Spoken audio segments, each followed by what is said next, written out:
One of my favorite things about living on Scout is how close we live to nature. And with that comes showering outside.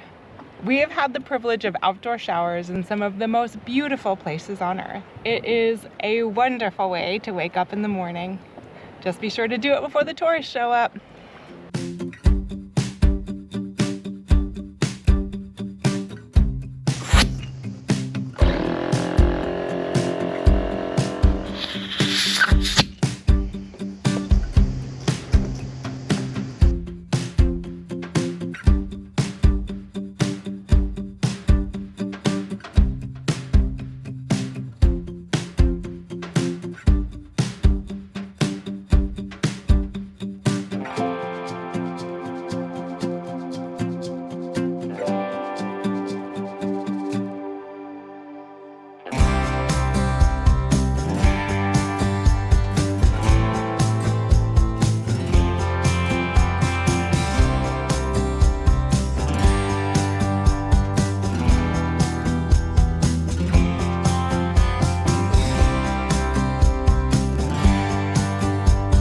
Now I have a lovely hammock chair in the shade with the breeze on me.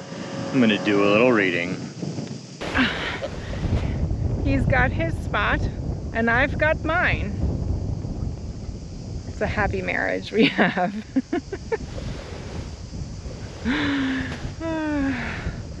All you need is love and a little shade.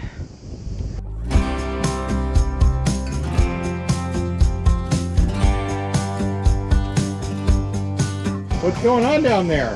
Hi, we were just trying to relax. What are you trying to do, Kyron? Trying to flip them over. You're trying to flip your mother and sister? Yeah, pretty much. They're really heavy though. Looks pretty cool to me. Yeah. Very nice. It is a gorgeous, warm and sunny day. So you know what that means. It's laundry time.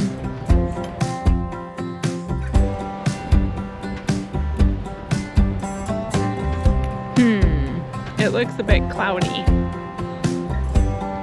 up ahead from the direction that the wind's blowing. So maybe, I was gonna do laundry, but maybe I shouldn't. I do have a history of hanging clean laundry on the line right before it rains. But it's beautifully sunny right now.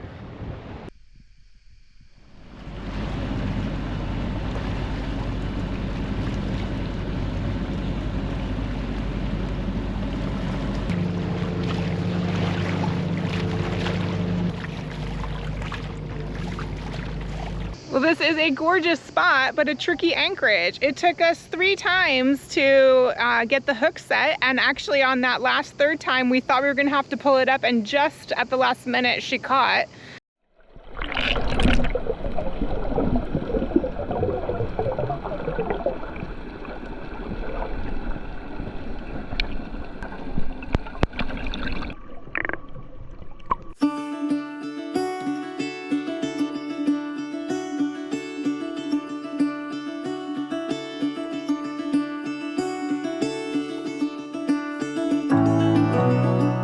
Montenegro only has about 100 kilometers of coastline. The most dominant feature is the huge double Bay of Kotor, which we're right outside.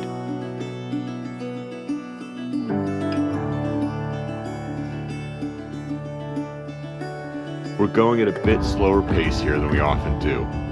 It's a great place to relax and explore. It's also out of the group of European countries which comprise the Schengen zone, where we can only spend 90 out of any 180 days. There are ways to try to get around the 90-day rule, but honestly, we don't mind spending a bit more time in off-the-beaten-track places like Albania and Montenegro. It is always nice just to get a different perspective. Yeah. New spot, new adventure. Really cool castle. Totally.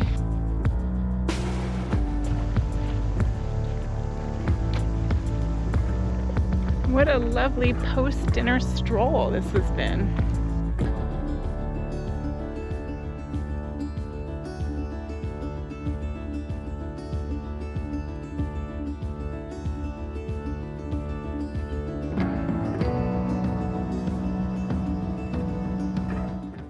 Nate's making water, so it is the perfect time to wash the deck. It needs it.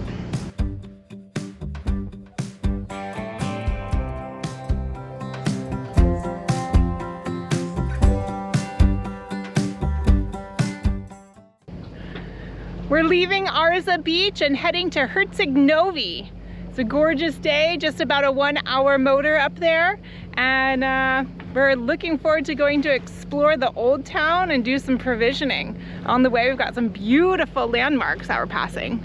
Mamalu Island there, it is now a boutique hotel and fancy restaurant, but used to be an Italian concentration camp during World War II.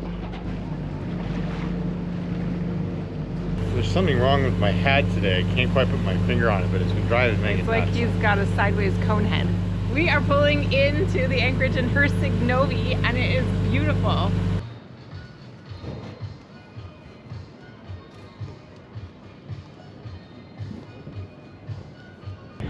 Brief motor to Herceg, Novi this morning, and when I cranked the port engine, this happened. So there's power down there. The low oil alarm sounds when I turn the key to on, but when I crank to start, absolutely nothing happens. So either the starter is not working or I'm not getting the signal all the way to the starter to crank. So I'm gonna go figure it out. Start simple, start obvious. The wire that connects to the starter, not the fat one, the thin one that says go, is really loose, and in fact, that connection may have come loose. So I am gonna simply crimp that down a little bit and see if that solves the problem, because all signs point to the starter not getting the signal from the battery that says, hey, pull a bunch of amps and start the engine. So that's what I'm gonna start with. We'll see what happens. All right, I'd be kind of surprised if this cranks, but eliminate easy and then go to hard. So we'll see what happens.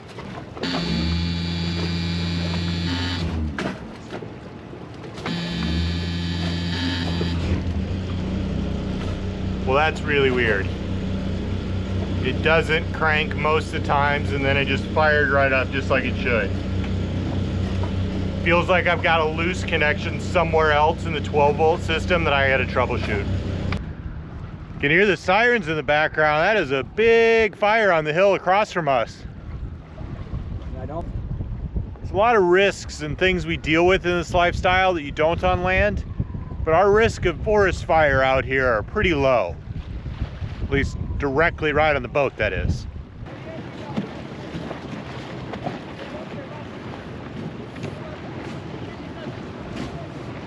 Sailing must go on.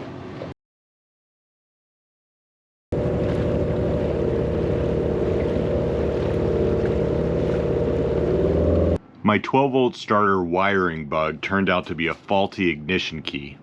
So I'm taking a dinghy ride into Tafat to try to find a replacement.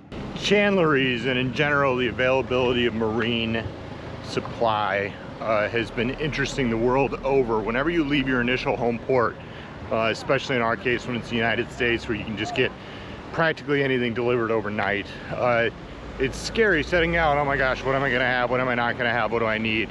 Well, in general, you can get a lot of stuff a lot of places. The Caribbean, for example, had tons of stuff almost everywhere. Huge boating center, exceeded our expectations. The Pacific is what you expect, right? It's just miles and miles of not a lot.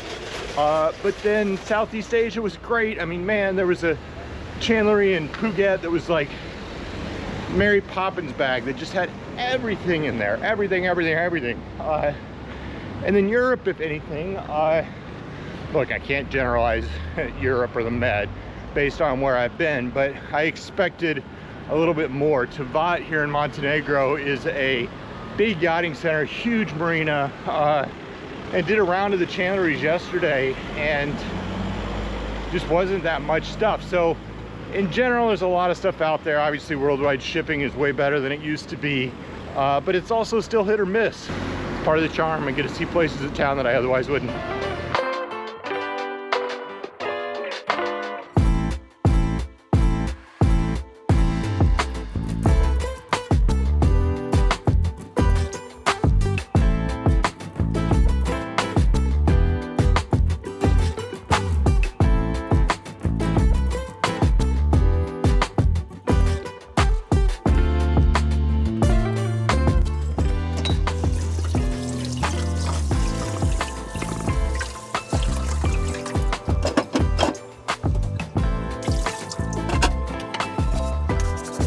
Thanks for doing the dishes, bud. Also, we're out of soap. Well, let's fix that.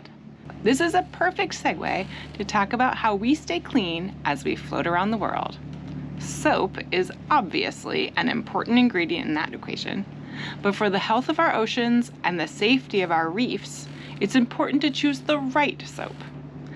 We buy concentrated cleaning products in bulk, transfer them into smaller containers to keep within easy reach.